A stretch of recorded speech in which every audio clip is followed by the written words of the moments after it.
بسم الله الرحمن الرحيم واسكم بترسي لي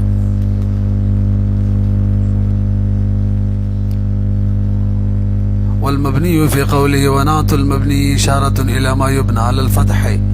ما تلك برو قري مسألة دا شروع سر نيكي اول بحث كم على ما المنصوب بالتي لنا في الجنس وجه بیان کړي وا دویم کم تعریف د اسم دلا کړي وا غي اسم تویل کیږي چې مسند الیه وی پس ته دخول دلانا او به دریم نمبر بحث کم اعراب د اسم دلا بیان کړو د سی وای حکم نو په یو حالت کې دا منصوب درې شرایط چې کله موجود شي او یو حالت کې مبنی په علامه د نسب او یو حالت کې مرفوع بهم څلورم بحث کې بیان د قواعد شروع کړو اوله قاعده ویلی و په مثل د لا حول ولا قوه الا بالله خمسه اوجه پنځه وجه کې جایز دي بهم دویمه قاعده ویلی و کله چې په لاین بجنس باندې حمزه استفهام داخله شي توجه نو عمل کی تغییر نہ راولی اثر ورل نه بدلی البته معنی کله د حقیقی استفهام وی او کله د مجازی استفهام یعنی عرض او تمنی وی څو قاعده شولې دوا بدره مقاعده کی شروع توجه وکشي وتاکا دا پورا وایو چې کله نعت راشي د اسم دلا باغ صورت کې چې مبني اسم دلا چې کله مبني وي به داغي نعت راشي بدریو شرایط باندې اول شرط دانات اول وي دویم دریم نوي او دویم شرط دانات مفرد وي او دریم شرط دانات چې د یلی وي فاصله منځ کې نوي راغلي د منعوت سره د دې دریو شرایطو نه پسې حکم داده نعت مبنی ویلې شو په فتحې سره مبنی ویلې شو ور سره معرب ویلې شو چې کله معرب وایو مرفوع ویلې شو حمل بشي په محل د اسم دلا باندې او منصوب ویلې شو حمل بشي بلفظ دا اسم دلا باندې لا رجل ظریفه مبني لا رجل ظریفا لفظ باندې حمل شو معرب لا رجل ظریف حمل معنا محل باندې حمل شو معرب دی ویږي به دلته اعتراض کی داغي جواب کو اعتراض کی ما تو غری بارا زبا دروخه ما اسم دلا بوي مبني بوي اورا داغي نات براغلي درې وړ شرایط به پکې وي نات به اول هم ويو مفرد به هم ونا دوا يلي به هم وي درې به هم دا اعراب نوي چې مبنيت هم جائز ده بفتحي او معرب طرف سرا او معرب بنصب ده هم جائز ده دا حکم به نوي لکه مثال دا لا ما اما باردن دلته وګورئ مولوی صاحب لا ما د دې تکرار راغلی بل ما راغلی د ما نو دا دویمه ما چې دا اسم دلا دی مبني دی داسې ده د دې نعت راغلی دی باردن د دې دویمې ما نعت راغلی څوک باردن نو نعت د مبني دی ښه ځکه ما مبني ده او نات تو ګورئ اول نات دی دویم دریم هونه دی کنه او همدغه شان مفرد هم دی باردن همدغه شان د ما اثر یلی نږدې هم دی سره د دینه ستا ولا اعراب نه دی بلکې دلته نسب وجوبي دی په سوال پوه شولې جواب داري به زمنګ مراد د منعوت نه اصل طبعا نه دی دسی وایا زمنګ مراد د اسم دلانا اصل دی تابع زمنګ مراد او دلته خدا دویمه ما اصل نه دی دا خو تابع دی پوه شولې او کته چې د اول معنی وګرځوا نبی خو یلی نه دی منځ کې فاصله راغلی ده نبی هم په داسمنګ والا حکم جاری کیږي پوه شولې کې به ویم او ته وګورئ برحال مبنی بوي په علامه د فتح باندې بالاصالت زمنګ دا مقصد دی او تا چې کوم ما پیش کړل دویمه د مبنی د په علامه د فتح باندې خو بالاصالت نه جواب وشو کنه وګورئ ونات المبني اشاره بدينات المبني کی کم دی والمبني في قوله مبني بدی قول د صاحب د کافی کی چوانات المبني بدی کی اشاره د الى ما يبنى على الفتح بالاصاله هغه چاته چې مبني وي په فتح سره خو بالاصالت وي او دا دویمه ما دلته بالاصالت مبني نه دا نه د دې تابع موږ نه یادو لا بالتبعیه فانه المذكور سابقا دا څنګه اشاره سره معلومه شولا زګال ته ویلو چې سابقا مذکوري الاول دا ویلو کنه نو اول خو څوک مذکوري کوم دی اته تعلیل دلته وی تعلیل د نفي دی ښا مرادم تابع نه دی تابع نه دی مراد ځکه فانه المذکور سابقا دا کوم چې مطبوع دی اصالتا مفتوح دی هغه سابقا ذکر وی دا خو سابقا نه دی نو فلا يرد انه برحال نواریږي دا خبره انه شان در اذا كرر المبني دا اعتراض نه واردېږي کله چې مکرر شي مبني دویم مبني راشي مطلب لکه دلته چې دا ما ادا وبني على الفتح وفتح سره مبني شي به ثم جاء بنات بنات راشي باردا نو دلته لا يجوز بناؤه بنا نه جائز په مثل دې ترکیب کې لا ما باردا مع انه سرد دینا يصدق بدي باردا معنی صادق راضي عليه بدي باردا انه نات المبني چې دا د مبني نات دی او الاول اولهم د دوا مفردهم د دري يليهم د ما اثرت اچره نات د مبني دی دا قید موږ نه حساب کړي نو اول قید اول نات دی دویم قید مفردهم دی او دریم يليم دی فإن باردا في هذا المثال جواب شوخا بھئی باردن بدی مثال کې نات د تابع دی نه نات د مطبوع زمون مقصود څه دی چې نات د مطبوع وي یعنی څوک چې بالاصالت مبني وي لکه څنګه چې ظاهر ده ولو جعل ناتا للمطبوع او کته د مطبوع د پاره نات ګرځوم چا د پاره اول ما د پاره نو به خو د دویم ما منس کې فاصله راغلی نو یلی نه دی فليس مما يليه ده يلين ده د مدود سره له توسط التابع ځکه تابع منس کراغله بینهما د دوړو ترمنځ د اول ما او د باردن پوه شلې به اوس حکم بیان که حکم یې سره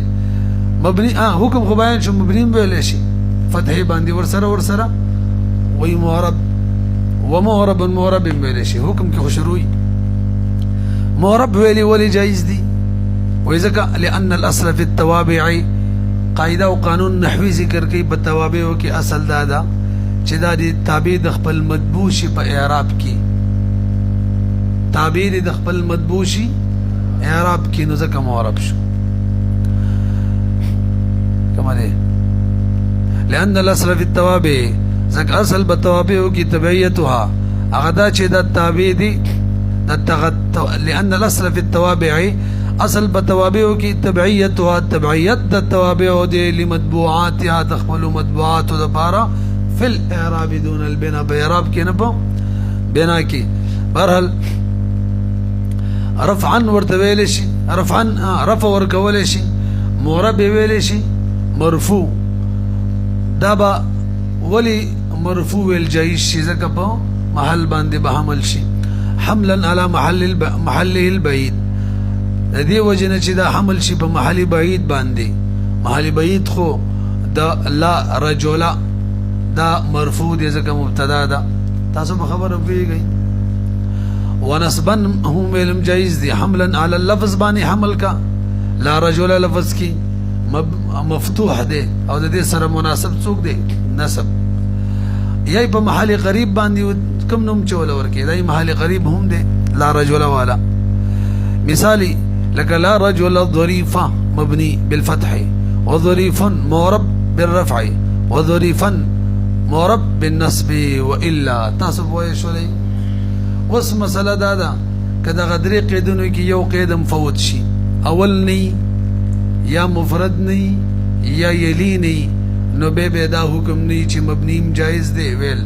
فتح سره، او معرب مرفوع معرب منصوب ویلی هم جایز دی، دا حکم به نه وي. ورته وګورئ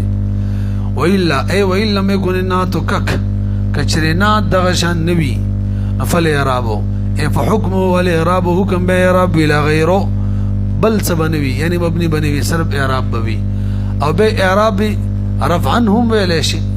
حملا على المحل البعيد باني بحمل كي أو مورب بصورت كي نسبانهم بليش حملا على اللفظ بلفظ ماني كحمله وكفى محل قريب وي. وقد مر مثالون بيانين ويمخكي أغا کله چې منګه احترازات کولای کی مثالونه تیر شوی وکانه لا رجل ظریفه کریم وغیرہ تیر شوی، لا رجل حسن الوجه کم دي. وقد مرت امثلته في بيان فوائد القيود، مثالونه تیر شوی دي په بیان د فواید قیود کې. تاسو پوه شئ لکه مخکې راځي والعطف على اللفظ وعلى المحل جائز مثل لا ابا وابن برب غوري مولسه. درې مقاعده ټول څو قاعده وشوي، درې څلورم قاعده څلورم باس کې د قواعد بیان دي. څلورم قاعده د مولسه اسم دلا چې کله مبني د چا کې چمنګ شروع لا رجل یادو کچري په حرف عطف سره بده باندې څوک عطف شي او معطوف کې دوه شرایط وي. یو دا چې معطوف نکره وي، دویم دا چې تکرار د لا پکې نه وي، لکه لا ابا و ابنن، ابنن ته وګورئ و ابنن معطوف نکرم ده او تکرار د لام پکې داسې خو نه دی چې لا ابا ولا ابنه، صرف لا ابا و ابنن. پوه نه شئ به وورئ کله چې معطوف په اسم دلا باندې وي، کم اسم دلا چې کم مبني وي لا رجل یادوما، معطوف کې دوه شرایط وي، معطوف نه کېروي تکرار دلا نوي، نو حکم یې دا دی معطوف په محل باندې هم حمله ولې شي چې رفع مرفوعي جوړ کړي لا ابا و ابن، او په لفظ باندې هم حمله ولې شي چې نسب ورکړي لا ابا و ابنن. پتن لګي پوهه شوي کنه یو بیره وی مقاعده ده اسم دلا چې کله مبني په علامه د نسب لا رجل او په هغه باندې په حرف عطف سره څوک معطوف شي او معطوف کې دوه قیودات وي. کم کم یو دا چې دا معطوف نه کېروي ځکه که معرفه وي پیدا حکم نه دی، دویم دا چې دا معطوف تکرار د لا پکې نه وي ځکه تکرار د لا وي به خو په مثل لا حول ولا قوه بشان دی، نو به حکم دا دی چې عطف په محلم جایز دی مرفوع وایا، او عطف په لفظ باندې جایز دی منصوب وایا لا ابا و ابن و ابنن. ویګو زوکنه مخکي او تو ګورئ والعطف عطف على اسم لا يدوما، كم اسم لا يدي المبني چې کم مبني دی هغه او به معطوف کم قیودات لګوما. اذا كان المعطوف نكره کله چې وی معطوف نکره، دویم قید بلا تقریر لام پکې نوی فی المعطوف معطوف کې دوباره لا نه راغلی، نو به وې ځکه کچره معرفه وی نکره نوی سوي معرفه وی، نو به چې کوم من حکم بیانو هغه حکم نه دی به هو مرفوع وورا. فانه اذا كان المعطوف معرفه زکه کچریوی معطوف معرفه وجب رفعه به خو رفع واجب ده، لك لا غلام لك والفرس دلته رفع واجب ده. همدغه شان ما ویلو چې لا به دوباره نه راغلی ځکه کله دوباره راغلی به خو په مثل لا حول ولا قوه کې شو. واذا كان لا مكررا کله چې لا مکرر وي په المعطوف کې نو فحكمه ما علم في قوله به خو حکم هغه چې معلوم شوی دی په قول ماتن کې چې لا حول ولا قوه فيما سبق بمخک سبق کی بی ای پوه شولې خجی والعطف عطف جائز دی علی اللفظ فلفظ باندې چې په لفظ باندې دی عطف وکړو نو به منصوب وي به څه وي فورا بأن يحمل على اللفظ على اللفظ نمخ کی بأن يحمل روي استل اشاره کوي د خبرې ته چې جاری مجرور متعلق دی يحملو پوری هغه دا چې حمل دي شي په لفظ باندې په د چا په لفظ باندې یار د اسم دلا په لفظ باندې اے لفظ اسم لا الف لام وز مضاف الیه نه دی چې کوم مبني دی دغه په لفظ باندې حمل شي نو چې په لفظ حمل شي رب تصور کوله نصب وينصب ويجعل منصوبا وبأن يحمل دویم دا چې دام جائز ده چې حمل شي په محل باندې او محل خو مرفوع دی ويجعل مرفوعا جائز دوړه جائز دي صاحب د کافی عبارت دا ذکر کړي والعطف على اللفظ وعلى المحل جائز کمال عبارت دي ذکر کړي تاسو ویږي کنه هجی کم دې سوال دا دی چې دې کې بنا ولې نه جایز کې بنام پکې جایز کا څنګه چې په تابع کې بنام جایز کړي وا او اعراب هم دي جایز کړي او ظرف او د نسب مخکې مثال تیر شو کنه لا رجل ظریف کې نو څنګه چې نعت تابع معطوف هم د توابع ونه دي د نعت ولا حکم معطوف تم ورکا نو هغه کې بنا جایز و دي کوم دي جایز شي په سوال پوه نه شولې نو لا ابا وابنه مبني بفتح جائز کا کنه دا ولې نه جائز کی و یار نه جائز کیږي ولی و دلته هو د معطوف او معطوف علیه ترمنځ و راغله فاصله راغله کنه دي او د منعوت او نعت ترمنځ څوک فاصله نو نو بنا خبا د اسم دلا اوړي نعت تعالی چې فاصله نه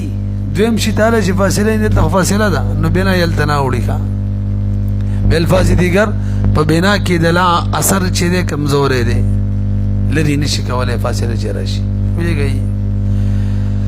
ولا يجوز فيه البناء بنا بګنه جائز لمكان الفصل ځکه فصل راغلی بالعاطف فاتف باندې سوال خدای عاطف د سی وګرځول کنه عاطف د سی فرض کا کنه وینا دا سیم نشو کولای ولی نشي جواب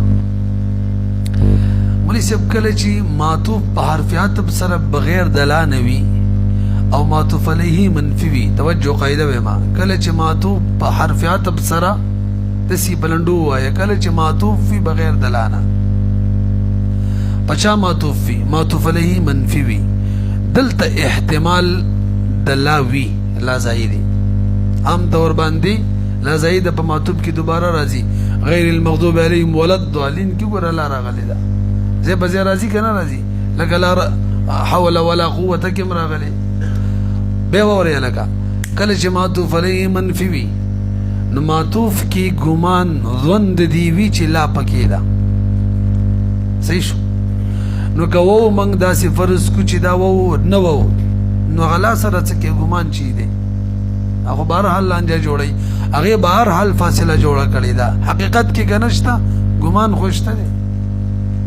بيجي بي فورا فإنه إذا كم دور سيد ولم يجعل ولا يجوز في البناء لمكان الفصل بالعاطف عاطف صرف فاصله راغلي ولم يجعل في حكم المتصل او نشي غرزول به حکم د متصل کی لمظنه الفصل ذکر ګمان د فصل شته کنه بل المؤكده اغلا باندې چې څوک تاکید د بار راځي ولید دې ګمان شته اذ المعطوف على المنفي ذکر قاعده ذکر معروف ده اکثر ده چې معطوف په منفي معنی یزاد فيه لا زیتی کی بده کلا کثیرا عام طور په کلا زیتی کی نو کچری من وو کل عدم کو کنا او په حکم د اتصال کې وګرځو د سی وای کل عدم کې کنا خو معطوف د معطوف علی سره متصل کو نو اکثر لای نو سم ګمان دا جوړیږي چې لا وای فاصله بهر حال برقرار ده لك لا حول ولا قوه کې چوا لك بویا شولې کنا څو قاعده بیان شولې څلور مثال خلانه در شوی مثلو لا ابا و ابن و ابن لا ابا وګورئ اسم دلا دی کوم چې مبني علی الفتح دی ان دې باندې معطوف را له ابنن نو هغه مورب منصوب هم ویل شي و ابنن حمل بشي په لفظ باندې او مورب مرفوع هم ویل شي و ابنن حمل بشي په محل باندې فی قول شاعر کې وګوره ولا ابا و ابنن مثل مروان و ابنه اذ هو بالمجد ارتدى وتأذر ولا ابا و ابنن نپلار شته دی او نزوی شته دی په مثل د مروان او داغه د زوی کې نه د مروان په شان پلار شته او نه داغه د زوی او د عبدالملک په شان زوی شته شاعرانو په پخوا د بادشاهانو صفتونه کول ټول بدی به پیسې راغونډولې ښه او کنه نو ما تاسو ته قصه کړې و نشنلیل ویل چې دا څه وجه د ټول شاعران نشنلیل دي موږ وایي ځکه چې الله په قرآن کې فرمایي والشعراء یتبعهم الغاوون نو نشنلیان غاوون دي او شعراء ورپسې دي نو شعراء خو ټول د بادشاهانو صفت کوي نو د مروان صفت کوي او دغه د زوی عبدالملک ابن مروان او څه وایي نه بلار شته او نزی شته په مثل د مروان او دغه د زوی کې زوی په شان زوی نشته بلار په شان بلار اذ هو بالمجد وجب یعنی ځکه هغه په بزرګۍ کې ارتدا کپڑی چولې دي او تأذر او ازار یې چولې دي لنګ یې چولې نو بس بزرګۍ کې بالکل پټ دي دیو په شان څوک نشته الان کې دې مروان د عبدالملک زیو د مروان وسی او هشام نوم یو هشام ابن عبدالملک ابن مروان هم باچاو او د حضرت عبد الله ابن عمر رضی الله تعالی عنہ زوی دی لوی عالم دی سالم نوم دی او د حضرت عمر ابن الخطاب نو وسی دی یو ورځ په طواف کو نو مطاف کې ورله دغه د مروان وسی راله هشام ورته وی سالمه کچری څه ضرورت دی ماته وای چې امداد دی وکما او ورته په مطاف کې وی ډیر د بغیرتو خبره ده چې د الله د در نه تاویږم او دلته مستانی وړم والله نه وړم دا خو ماته ډیر د شرم خبره ښکاري لہذا نشم نه غوښتلې وای ښه خدای ډیر بزرګ سړی و بلکې د عمر رضی الله تعالی عنہ کورنۍ ټوله بزرګ علما وسو کړو وسو باندې داسې نو بابا شاهي مچای نه کوله عبد الله ابن عمر په صحابه کې غټ مفتی صحابیو بیره سالم غټ مفتی نو به چې کله تواب نه فارغ شو بار وداناستو دا چې د کابینه روته لبار الته هشام مخې ته ولاړ ورته وی سالم اوس خو د مطاب نه را بار شو ورګه څه ضرورت دی ور غزل کې قدر وو که ضرورت دی نو راته وی وای چې له پوره کما اوس خو غین را بار شوی نو سالم ورته وی حضرت سالم ورته وی یا راته وی دنیوي ضرورت را له پوره کې کنه دنیا علم را لرا کې اخروی ضرورت را له پوره کې هغه ته پته و چې اخروی ضرورت خو برده څو پوره کېده خو بزرګ دی عالم دی ولنه دنیوي ضرورت یادوما هغه دل پوره کما سالم ته وی حضرت سالم ته وی او ته یو د کروڑا روپو جمله ذکر کړي د سونی دی لیکلو ورته وی دنیوي ضرورت یادې ویا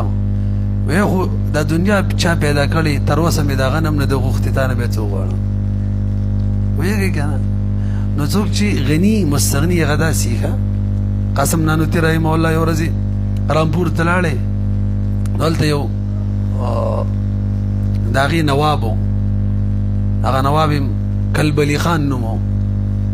نو جواب ورو لګلو چې یار زما ډیر ارمان دی چې تاوینه ما ملاقات دی وکما زما خواله راشه او ته چې نه یار باندې کوله چې به زه باندې چې سړی موزه د نوابانو په طرز او انداز نه پوهېږم چې ته ورانه بې ادبي شوي لہذا زه نشم درتللی دوباره پسې کس راولېږلو ورته وایي چې ته اول چې اوس بس قصه ختمه شي چې زه ته مستثنا یادا بو خیال مه ساته بس راځه لکه زما ډېر محبت دی ستا د ملاقات ارمان مې دی دوباره ورته ویل لږ کس ته وله چې کار وکړه محبت د هغه دی ملاقات ارمان د هغه دی ورته ووایه خپله راشه ما ځان له ځله بوځي خپل باندې خو نکریزې نه دي لګېدلي دې ته استغنا ویلی کېږي وګورئ راشه وسائر التوابع هلکه دلته صرف د دوو توابع بیان وکړو که ستاسو سوچ وي د نعت او د